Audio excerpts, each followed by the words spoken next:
Hi guys, welcome back to Pete Two Wheels, and as promised I want to go through my KTM.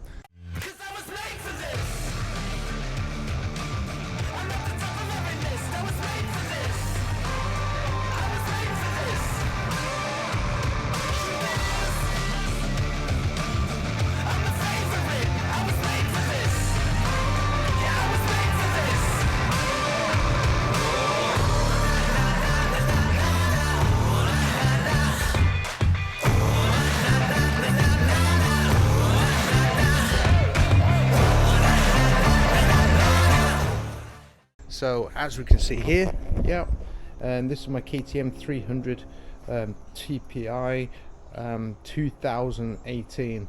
I bought this brand new back then, and yeah, I've just built it for me, and I just want to go through all the bits and bobs on it that I've made it personal.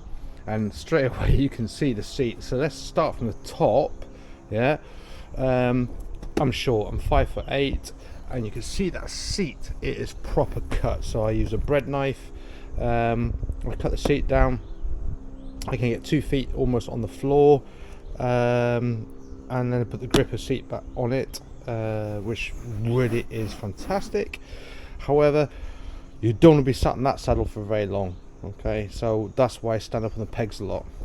So yeah, that's the seat. But yeah, really cut down. I'd rather cut the seat than lower the suspension, because I don't want to reduce the travel on it and ground clearance. But so what I'm going to do is, we've got lots of stuff here that we'll just quickly chat about. This is a fly through really, so we'll talk about on the top setup.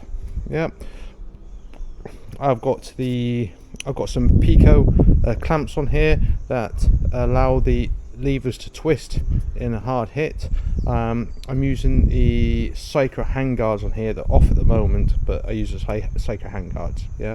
So these allow if they get a hard hit, these allow it to twist, and I carry at least one spare in my backpack for that.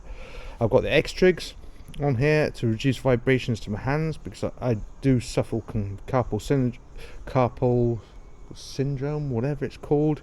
Basically, I can't feel my hands on a big long ride afterwards, so these really do help, the X-Trigs. And they do allow some movement on the bars, so I thoroughly recommend the X-Trigs. Here we have a thing called the Precision steering damper. Now it's not a steering damper, it's a chassis dampener. Now this chassis dampener, you can set it to slow, and there's a dial underneath. I don't know if you can see that.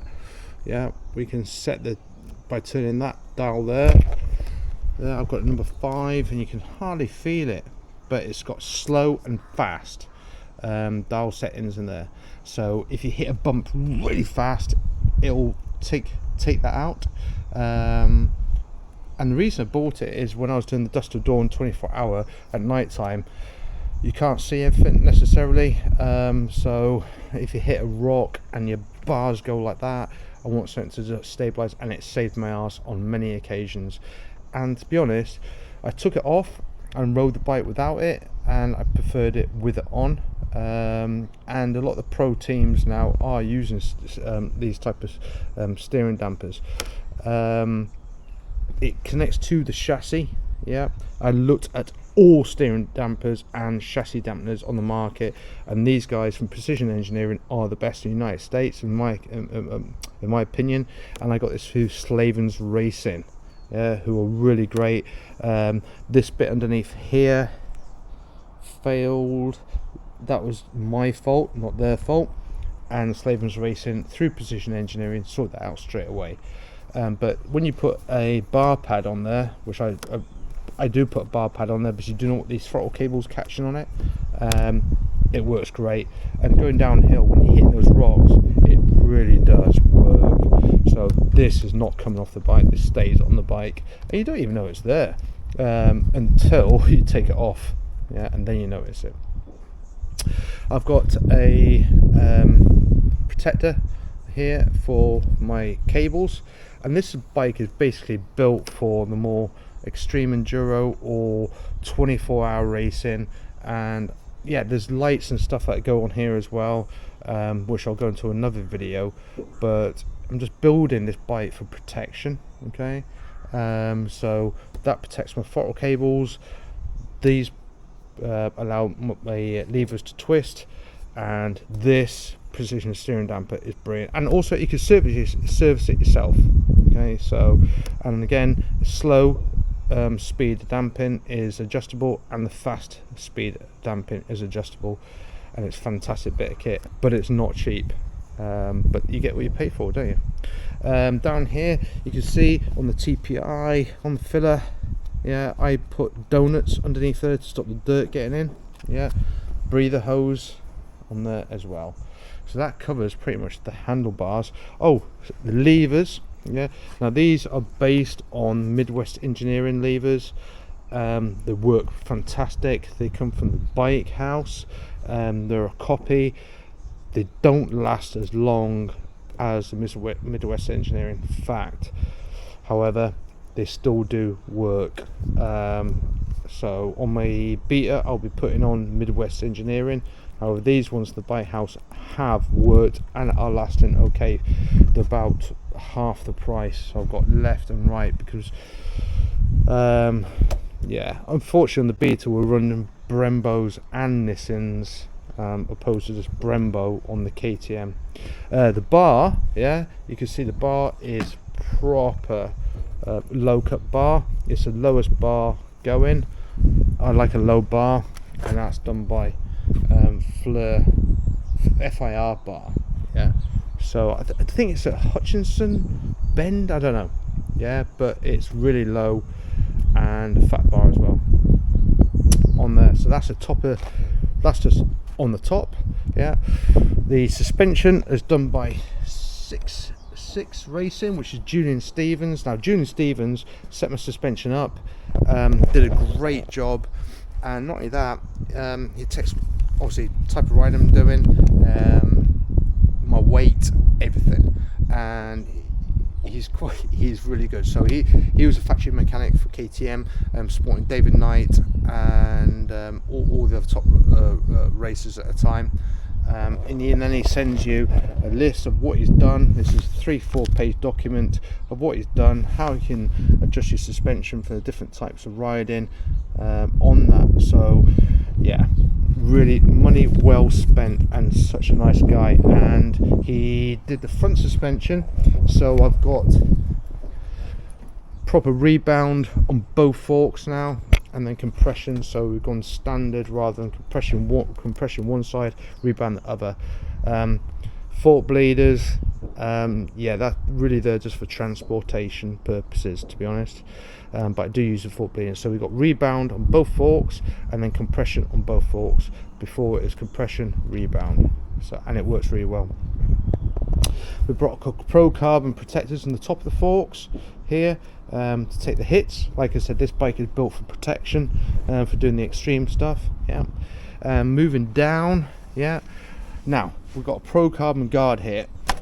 This is super tough. Yeah, this took a beating. Yeah, out in Sea to Sky. I've covered it in WD-40, so it looks a lot nicer than it is. Now there are other disc guards available. For example, I was using, let's just find it. Ooh, it's got to be here somewhere. Here we go. The service one, which is it's great. It works, yeah, but it's flexible, yeah, like that. Yeah, this is not that flexible, and it takes the hits. Okay, and that's a standard disc in there, standard wheel, standard disc. But with a Pro Carbon on there, and these do take the hits. On the Beta, I'm going to go for aluminium guard on there, but this has been brilliant. Can't knock it at all. Yeah. So put it aside. Next, you can see we've got the Motos radiator guards. These have stood up massively great. They've had a lot of hits, and to be honest, they haven't malfunctioned at all. Now, when I was at Sea to Sky, Graham Jarvis came up to me and said, "Hey Pete, what's going on with your radiator cap, that was hanging off, and it was like an oval shape, so it took a hit to there. I was able to get to my hotel, beat that out and do everything. Thank you, Graham, for pointing that out, because I didn't see it. But that's on. But these guards stood up to the Sea to Sky, no problems. And also in there we've got the fan kit, and we've got the I forgot the name of it now, extra flow radiator hosing in there. You can also see there, that is a medium 2-stroke performance head on it, which works great with the bike. Possibly should have gone in the low compression, but the medium is fantastic. It really does change the bike. So I wanted to build this bike for torque. Yeah, I want torque. Quickly on the headlight, this is from the Bike House, 6,200 aluminum, I think. And we also have another one I use, which is the Acerbis. Yeah, again, a great headlight as well. I think about same time as aluminums. This one's more expensive.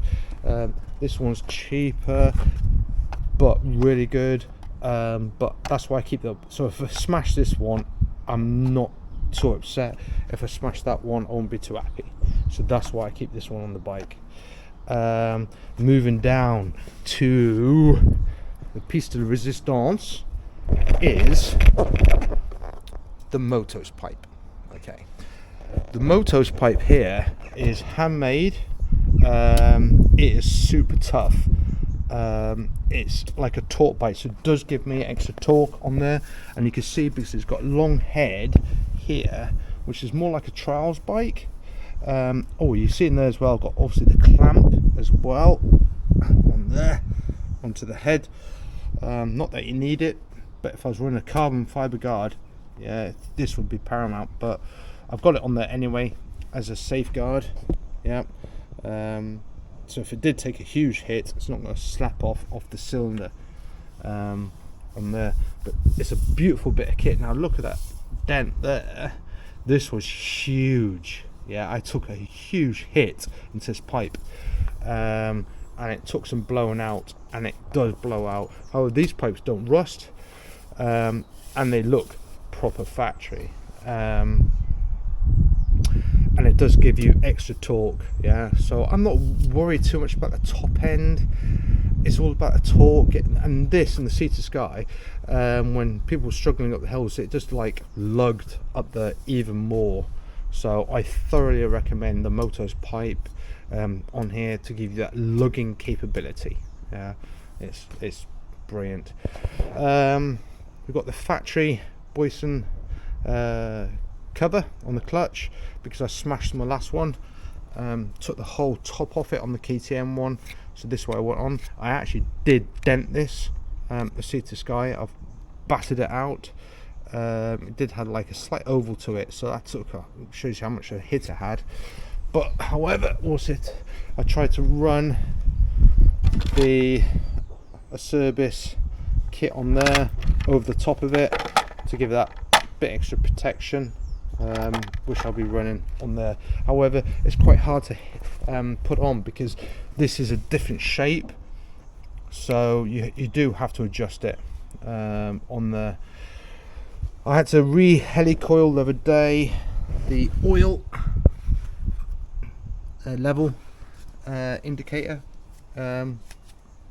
which that was really easy. Go on YouTube, the guys are showing you how to do it with a piece of string on the helicoil, and put it in there and pull it out. I think, what was it called now? I forget. It was a T or whatever you pull it out. Anyway, really simple, really easy, and that's solved. It is a water pump spacer with the larger impeller, which gives me extra coolant flow. On the coolant, I'm using Evans coolant. That's controversial, but I like to use Evans coolant because it gives me the capability. If the engine, well, basically the engine did not boil over at all at Sea to Sky. It didn't boil. Yeah. because it's a higher boiling temperature on the Evans fuel coolant. So I was really happy with that. So that's what I'm running there. A suspension, rear suspension again by Junior Stevens, 6.6 suspension. He didn't do the bladder conversion, he didn't believe in it, and he showed me the science behind it, and I believe what he's saying because it really works, it's really plush. He had to drop it by 5 mil, yeah, to make sure it coincided with the front. So yeah, and I trusted it, and it really works. Moto's foot pegs, pro foot pegs, these are so sharp. Titanium, worth every penny. Moving up, here we go. Fresco pipe, yep, Fresco 2-stroke pipe. My rear pipe was absolutely battered, and also making a lot of noise, and to be honest, we don't want to piss people off, so I said, what pipe are we going to put in the back? So Sam got me the Fresco 2-stroke pipe with the carbon rear tip, which was great. And then we put on, which Sam provides, is this cover, and I've taken the cover off, and this bike hasn't had much done to it since we come back from Sea to Sky. This guard here protects the pipe really well, so you spend a lot of money on it, why not protect it? Frame guards from Artec, last up really well. Swing on guards again, disc protector on the back, and I run a solid rear disc as well. I actually prefer the solid rear disc now to a standard rear disc, and the reason running a solid rear disc as well is less chance for it bending on the bike if it does take a hit, and that's been working really well. So I run solid discs now on that. That's that side of the bike, I think. Yep. And then we've got this side. We've got obviously the 2-stroke performance head, and then the reflash on the ECU. We've got a TPS guard.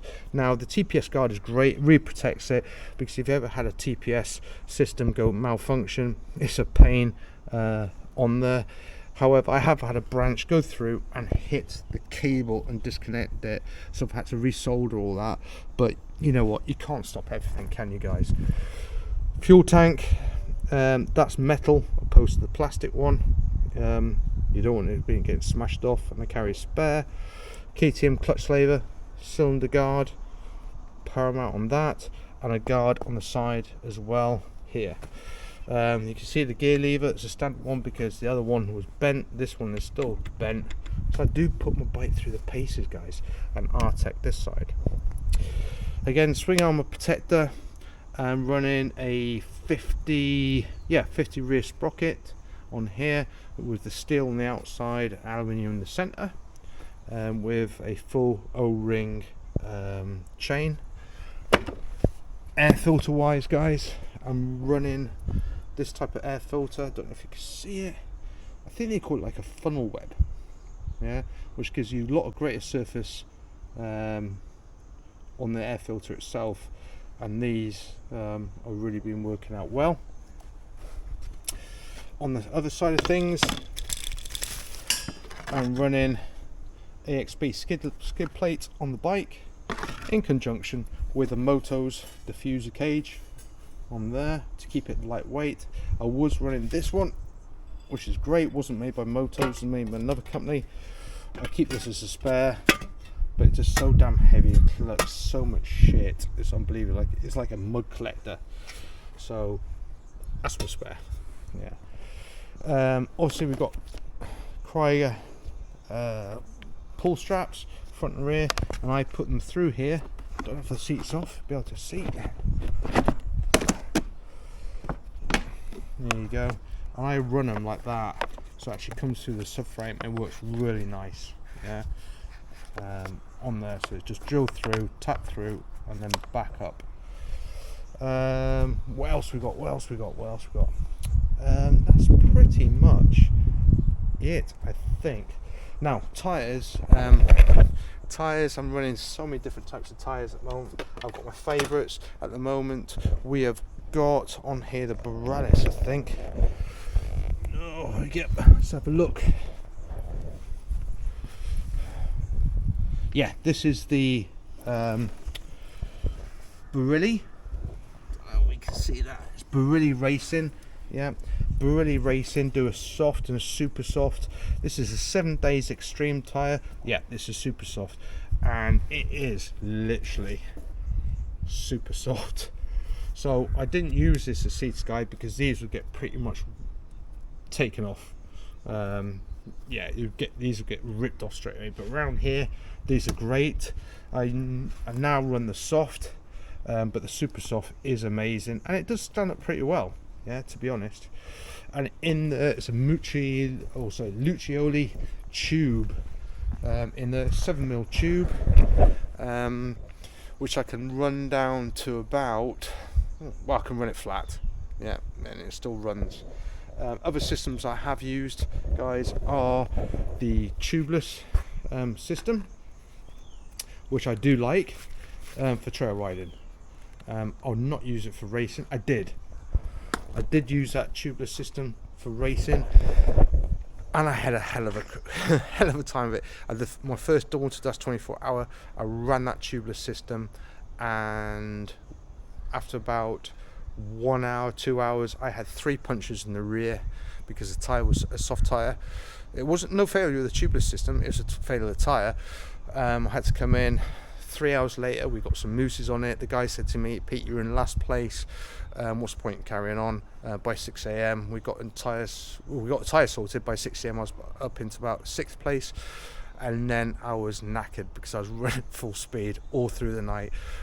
So that was a hell of a race, but a lot of other things went wrong as well. On here as well, we got a mousse made by the same company who make the tubeless system. Yeah, it's still too hard. I mean, that I've drilled it to hell. It's done Dawn to Dust 24-hour. It's done loads of stuff, and to be honest, it is still too hard. Yeah, this is not what I want, but it's still in there.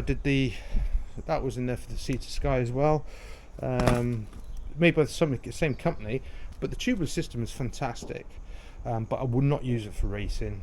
The only thing I use for racing would be a good mousse. The Lucioli tube, again, is fantastic, but again, there's still a weakness there because you could get possibly a pinch flat or something. So something could go wrong, and if you spent £2,500 to go out to do a race, you don't want it to end because you've got pinch flat. Now with mousse, it's not going to happen, is it? No, you can have an engine failure, you can have something else like that's fine. But I won't be using it for Sea to Sky. I'll be using it for my training for Sea to Sky. Then I'll switch out and hopefully find a mousse that is so soft that I've been using for ages. There was a guy out there and his back wheel was literally on the rim, and I said, "Jesus Christ, mate!" I says, "That is low." He says, "I think it's from Turkey." He says, "It's not low enough for here."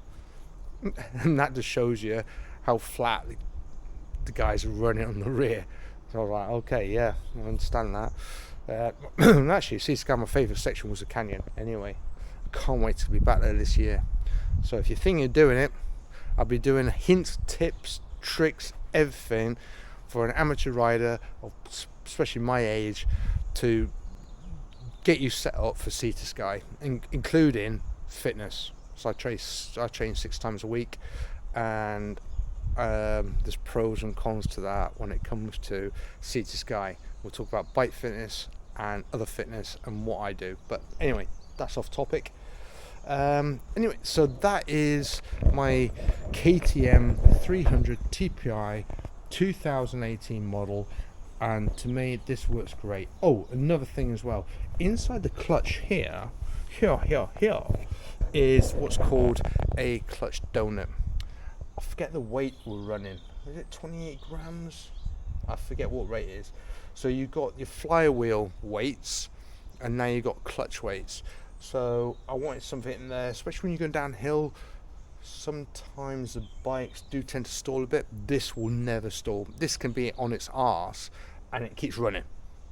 Fact, because the clutch weight in there just keeps the momentum going in there. When you load the engine up to do a hard section, so you get the revs up just before you hit something, this clutch weight really does help. Some people call it a game changer. I won't necessarily call it a game changer. I'll say it really does help. So underneath here is clutch weight, and you can take it in and out and change the weight in a matter of 15 minutes, just leaving the bike on the side and take it out. So this is my baby. I'll never sell it. I'll never say never, but no, I won't sell it. It's done me well at the moment. Hours wise, I've got, I don't know if my dash is working on there, but hold on, I've got 2,000, I've got 100, you might be able to see that, I don't know, 103 hours on it, which doesn't sound a lot, but got to remember that I do no road work. Just literally from here straight onto the trails, so that's 103 hours of off-road work, not doing trail rides where you're riding for like 4 hours on the road and whatnot. So yeah, it's done brilliantly, and all the bearings, everything have all been changed for the Sea to Sky. Swing arm bearings, wheel bearings, you name it, it has to be done if you want to do that type of racing. And what's it I was going to mention, I've just forgotten. Yeah, different side stand from Pico. I'm not going to really comment on that.